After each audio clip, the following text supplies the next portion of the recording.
Hello, my name's Dr. Dan Gordon. I'm an Associate Professor in Cardiorespiratory Exercise Physiology at Anglia Ruskin University, based in Cambridge in the UK. I was the project lead for this study, which examined the impact of a novel saddle design on 10-mile time trial performance. And this was done in a group of competitive time trial based cyclists. In this presentation, the aim is to give an overview of the rationale for the study and also the methodologies that we employed and some of the key findings and recommendations.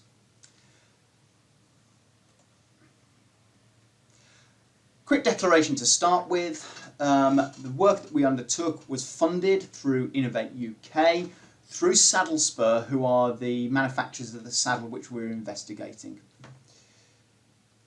When we examine the history of cycling, it's quite interesting if we look at the way the actual geometry of the bike has changed.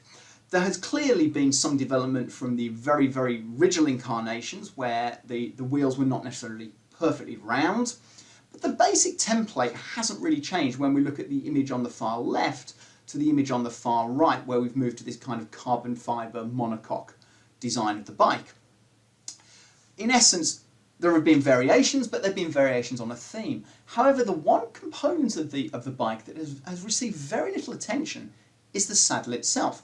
It has gone from perhaps being a wooden seat in the early incarnations to having some leather, to becoming slightly plastic moulded, and then eventually what we see with most conventional saddles now is using some form of moulding, a design that caters for things like the perineum, that are both male and female orientated, where we have short-nosed and long-nosed saddles. But in essence, the basic design of the saddle hasn't really changed in well over 100 years.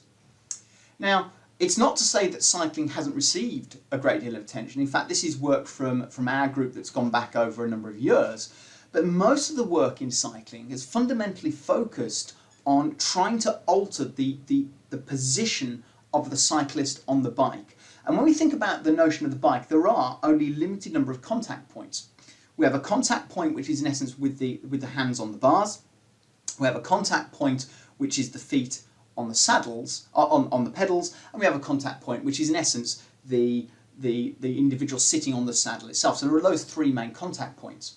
And most of the work that has been undertaken has really examined the way in which one can move those positions, those three conventional positions, in order to improve things like cycling time trial performance.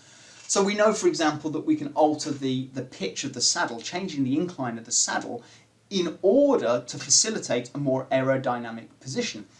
We know that when we do that, we have to fundamentally adjust not only the height of the saddle, but also the height of the bars, and also the fore and aft position of the bars in relation to the position of the saddle. But at no point has any group really considered the saddle itself. Now, what we start to understand is that saddles have in the past seen a little bit of attention.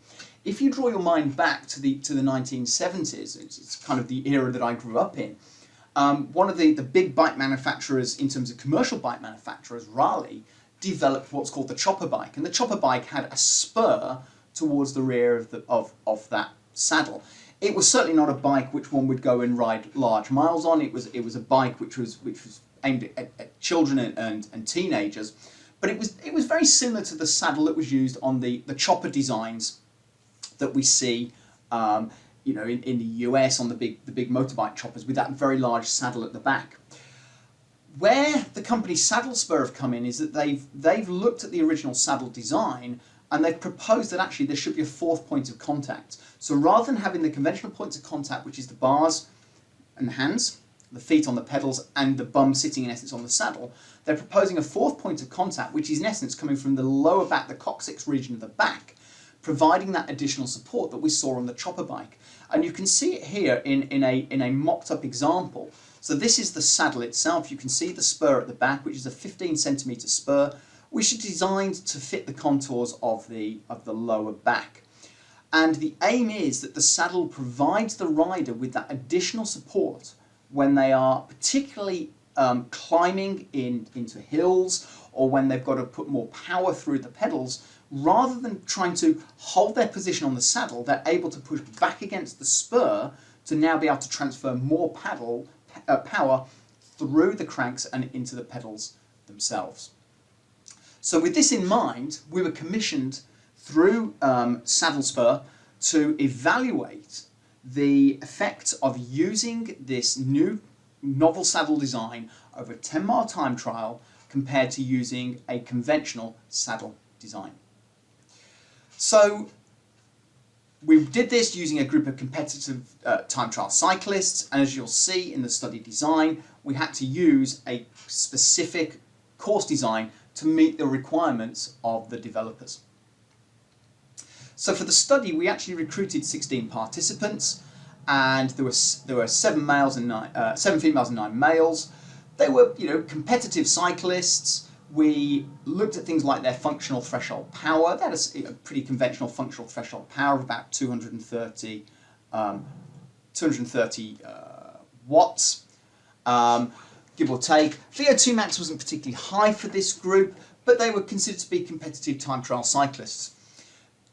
The participants attended the laboratory on 3 separate occasions. The first visit, what we did is we undertook a VO2 max test. That's a conventional step-based test on a load Excalibur cycloergometer, and additionally we did 2 times 2 6-minute trials in the moderate exercise domain. So what these were 2 trials where they would do constant load cycling, and this was at below the gas exchange threshold, which was determined for the VO2 max.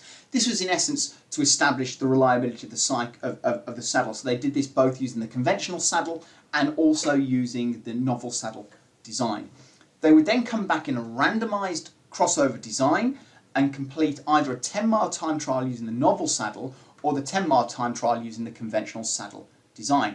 And you can see in the video here, this is us in essence collecting the data. You can see the breath by breath response, and you can see the large monitor in front of the athlete, which is showing them where they're on the course, and you can see the saddle spur towards the rear. For the time trial itself, what we used was we used a Wahoo kicker bike, which allowed us to change the incline as the participant was cycling.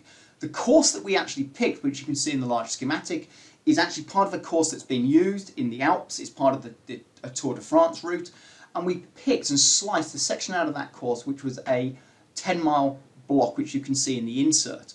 The average incline across this was an 11% incline, but it actually reached quite early on, and towards the latter stages of the time trial, it reached gradients of up to 20%. So quite a significant stress being placed on the rider. What we then did was at every point we recorded oxygen consumption, we recorded electromyography, so we recorded muscle activation, we recorded blood lactate, rating of perceived exertion, and we also recorded comfort scores from the participant in relation to the saddle. And you can see here the data collection taking place on the kicker, and you can see this using the novel saddle design. And what you'll notice is that the unique feature of the kicker is it allows us to adjust in real time the incline of the bike as the rider changes or proceeds to a different elevation on the course, as you can see here. Each rider was allowed to set up their own cassette in terms of the gear ratios. Majority of riders that we recruited actually used a triple chain ring, and they would have a familiarization session after the VO2 max trial on the course, just a short part of the course, to establish what cassettes they wanted, what the ratios were going to be that they were going to use throughout the course of the study. So what did we find? Well, if we look at the data set that you can see here, just to reiterate, the red is the novel saddle design and the blue is the conventional saddle design.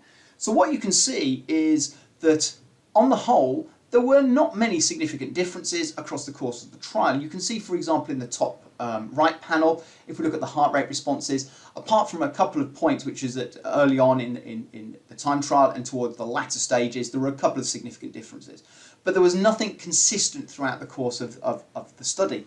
What is interesting, though, is if you notice in all of these metrics, you'll start to see that the differences start to become more elevated as we get into the latter 3 miles of the time trial. And this is really important because in the latter 3 miles of the time trial, that is where the elevation starts to shift quite significantly. So our hypothesis would be that because the elevation was shifting quite significantly, the participants were then pushing back into the saddle, and therefore, as you can see in the bottom right, they were able to exert more energy, so they were producing more energy because they were in essence able to put more power through the pedals.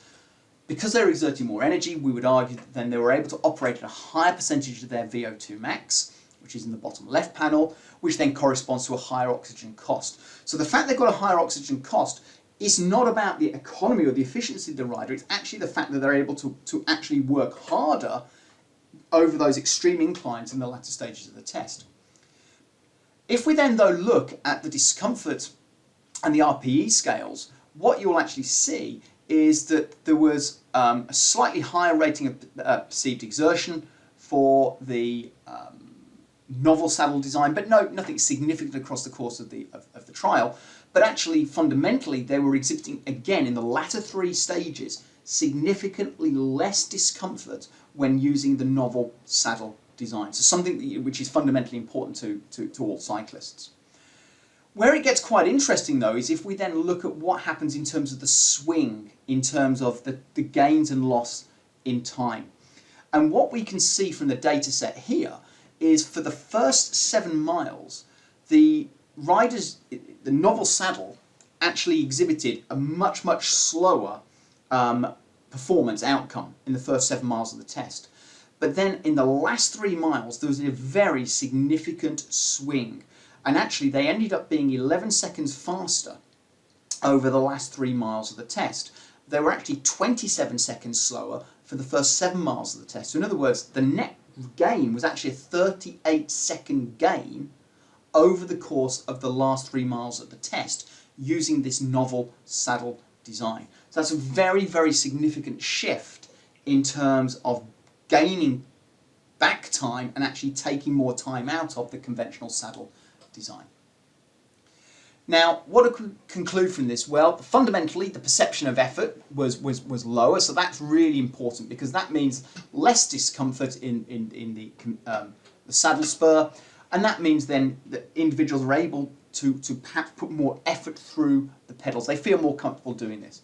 So less comfort translates to being more efficient in cycling. And that's in a single acute condition. We haven't ever tried this over chronic loadings. We saw the shift in the time that had previously been reported, again suggesting that the novel SaddleSpur actually allowed the athletes to pull back the time they'd lost in the early stages, where we would contend that the SaddleSpur is perhaps not providing an advantage when we've got lower inclines, but when the incline comes to be quite significant, the spur seems to have a significant effect.